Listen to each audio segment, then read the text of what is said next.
দেশে হামের প্রকট ছড়িয়ে গিয়েছে, শতাধিক শিশু মারা গিয়েছে। আমরা একটা কথাই বলতে চাই, এই হামের এই সংকটের জন্য প্রকৃতভাবে যে দোষী তার বিচার নিশ্চিত করুক সরকার। কিন্তু কেবল পূর্ববর্তী সরকারের উপর দায় চাপিয়ে দিয়ে এই সরকার তার নিজের কোনো দায় নেবে না, এটা হতে পারে না। বাংলাদেশের পার্শ্ববর্তী এলাকা হিসেবে পশ্চিমবঙ্গ আমাদের জন্য অত্যন্ত গুরুত্বপূর্ণ। সেই নির্বাচন তাদের অভ্যন্তরীণ বিষয়, কিন্তু নির্বাচন নিয়ে আমরা এই জন্য কোনো কথা বলতে চাই না।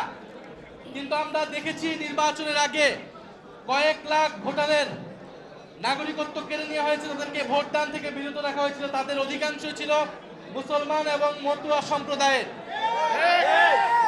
এবং আমি সংসদেও এটা বলেছি, আমরা বলেছি এই যে মুসলমানদেরকে সেখানে নির্যাতন করা হচ্ছে, তাদের ভোটাধিকার কেড়ে নেওয়া হচ্ছে, এটার প্রভাব বাংলাদেশেও পড়বে।